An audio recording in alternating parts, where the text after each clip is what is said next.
प्रिय विद्यार्थियों, जैसा कि आप सब जानते हैं कि जिस प्रकार से इंटरमीडिएट भी महत्वपूर्ण है, उसी प्रकार से हाई स्कूल भी महत्वपूर्ण है। हाई स्कूल में एक चैप्टर है पुष्प की अभिलाषा, जिसको माखनलाल चतुर्वेदी ने लिखा है।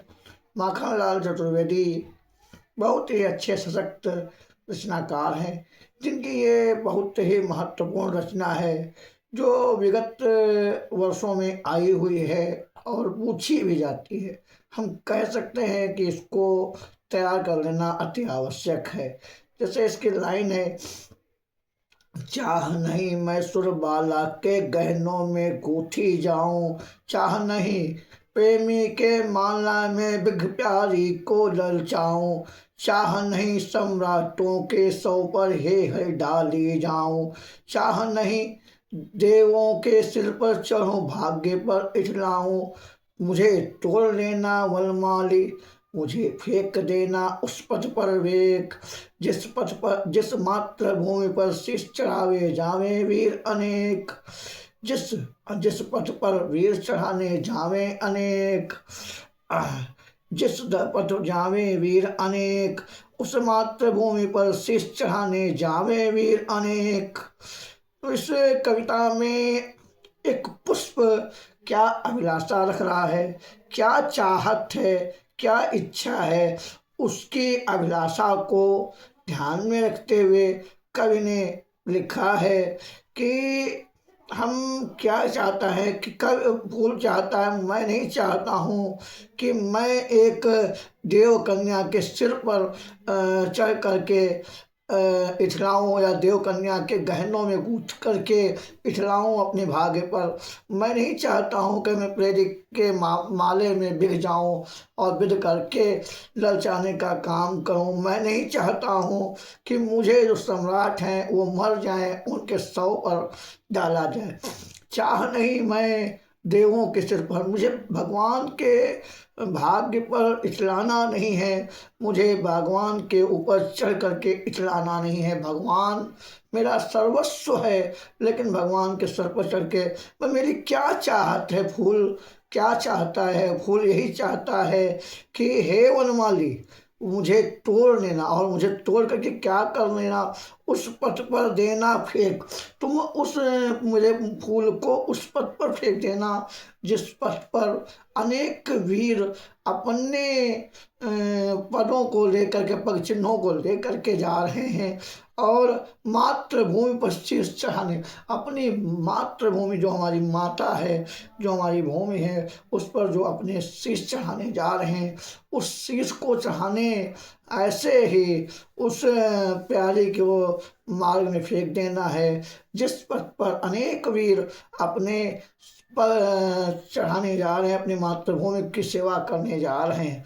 इस परिप्रेक्ष्य में मैं आपको बताऊं, हाई स्कूल में जो नया संशोधन हुआ, उस संशोधन के अंतर्गत काव्य अंश से एक काव्यांश और काव्यांश पर आधारित 3 प्रश्न आते हैं, जिनके उत्तर लिखने होते हैं।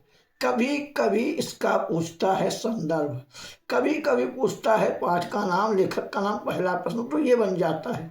तो इसमें हम क्या कह सकते हैं कि प्रस्तुत काव्यांश हमारी पाठ्य पुस्तक संस्कृत हिंदी के काव्य खंड के माखनलाल चतुर्वेदी द्वारा प्रणीत पुष्प की अभिलाषा नामक पाठ से अवतरित किया गया है।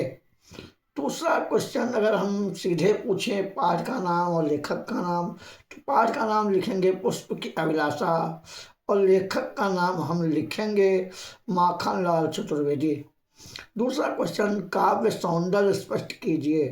भाई, काव्य सौंदर्य स्पष्ट करने के संदर्भ में हम बात करें, अगर काव्य सौंदर्य क्या है कि रस, छंद, अलंकार, ये इसके काव्य सौंदर्य बनते हैं। और जब काव्य सौंदर्य की बात हो रही हो तो उस जगह पर मुझे ध्यान देना होगा कि काव्य सौंदर्य में क्या क्या चीज़ें हम लिखेंगे। प्रस्तुत काव्यांश में पुष्प की अभिलाषा जो है, उस अभिलाषा को लेकर के लेखक ने जो विचार, जो भाव स्पष्ट किए हैं, उन भावों को लेकर के हम अपनी बात रखेंगे। उसमें हम कह सकते हैं कि काव्यांश में भाषा क्या है, सरल है, खड़ी बोली है, शैली क्या है, प्रतीकात्मक है। क्यों प्रतीक क्यों है, प्रतीकात्मक क्यों कहेंगे, कारण कभी कभी पूछ देता है कि प्रस्तुत काव्यांश में शैली प्रतीकात्मक है तो क्यों है, क्योंकि यहाँ पर पुष्प की अभिलाषा है, मगर लेखक ने पुष्प की अभिलाषा के माध्यम से प्रतीक बनाया है पुष्प को, इसलिए प्रतीकात्मक शैली है। आत्मपरक है, आत्म अवलोकित करने के लिए प्रेरित करती है, क्योंकि आत्मपरक है, हमें आत्मोत्साहित करती है कि वीर लोगों की सेवा करने के लिए तत्पर हो रही है। ऐसे भाव जब लेता है पुष्प तो उसकी यही अभिलाषा है, भावनात्मक है, भाव प्रधान है। ये जो कविता है भाव प्रधान है, भाव को तवज्जो दिया गया है, इसलिए इसमें भावनात्मक है। गुण क्या है, ओज, क्योंकि ओज ओजस्वी गुण है, ओज गुण है।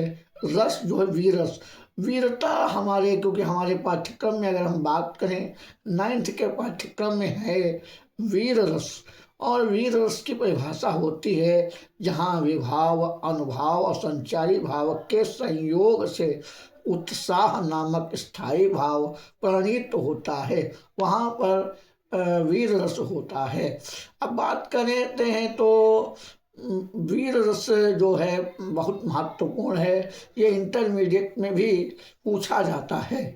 अब बात करते हैं छंद जो है तुकांत है, मुक्तक है, क्योंकि लास्ट में तुक मिल रहे हैं, अंतिम शब्द मिल रहे हैं, तुकांत शब्द मिल रहे हैं, तो तुकांत।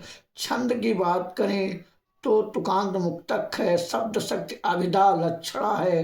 रस की अलंकार की अगर हम बात करें तो यहाँ फूल ने स्वयं प्रेमी के रूप में व्यक्त किया गया है। फूल कोई फूल नहीं है, यहाँ पर कवि ने स्वयं को फूल माना है, इसलिए प्रतीकात्मक शैली मैंने अभी आपसे बात की थी।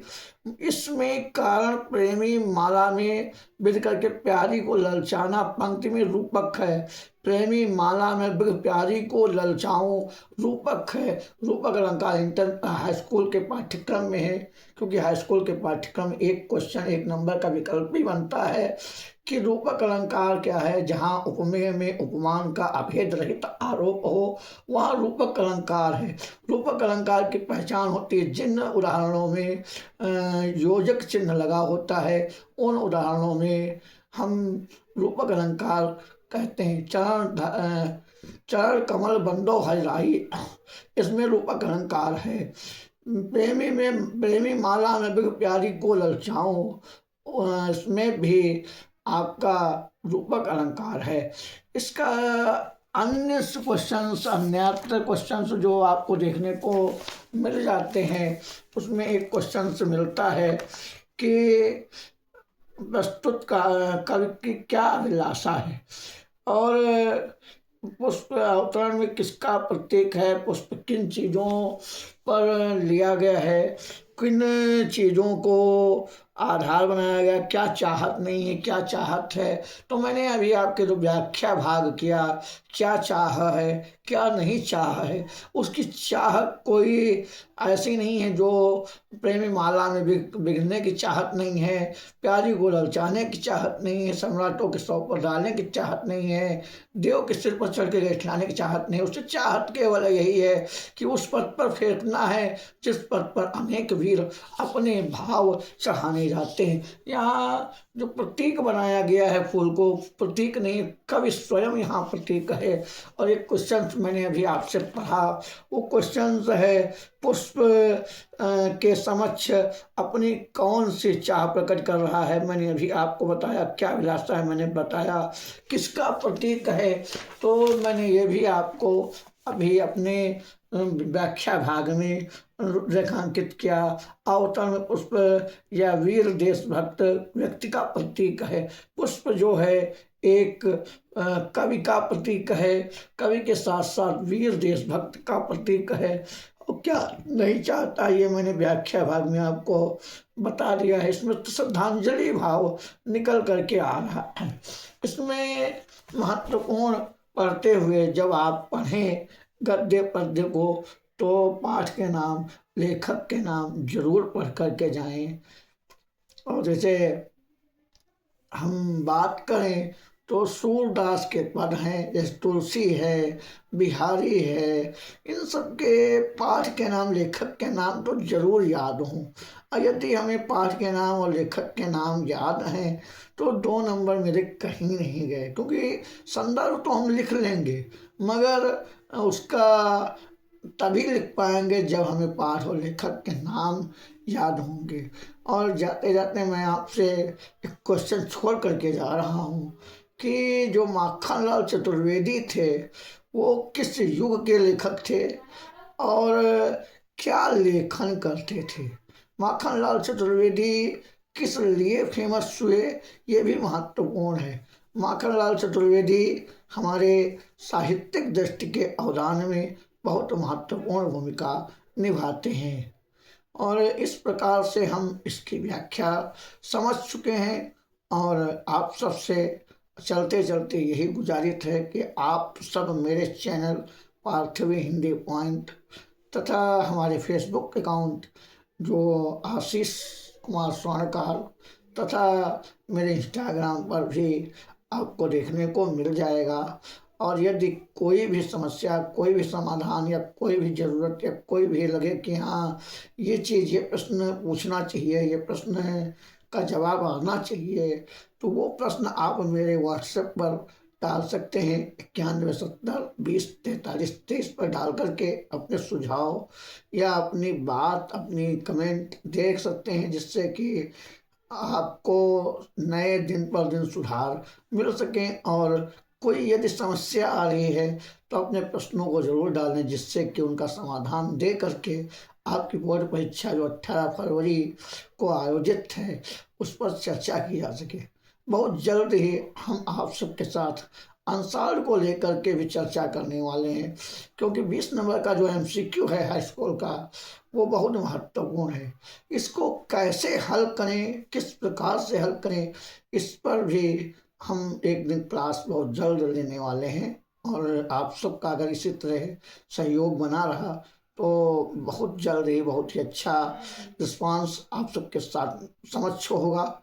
जब परिणाम आपके समक्ष होगा उस समय हम आपके साथ होंगे और आपको जिस दिन पेपर होगा उस दिन भी हम आपके साथ शाम को मिलेंगे और मिल करके चर्चा करेंगे कैसा रहा पेपर और कैसा होने वाला है पेपर। इस पर तो चर्चा हो रही है। आए दिन मैं वीडियोज के माध्यम से आपके साथ जुड़ा हुआ हूँ। अपनी समस्याएं जब तक आप अवगत नहीं कराएंगे तब तक कि उनका समाधान संभव नहीं है। इसलिए समस्याएं सबसे पहले अवगत कराएं।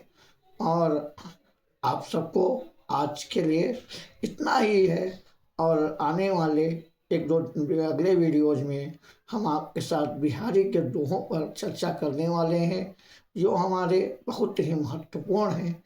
जसखान के दोहे पर भी चर्चा करने वाले हैं जो बहुत महत्वपूर्ण। सूर के पद जो हैं, चरण धरत कमत, चरण धर चिंता कर चितवन चारों ओर, ये भी महत्वपूर्ण है।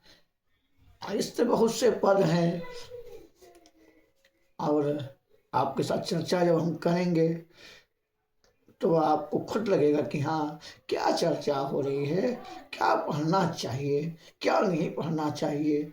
ये सोचने विचारने का समय आपका नहीं है, ये सब विचार मैं खुद स्वयं कर रहा हूँ।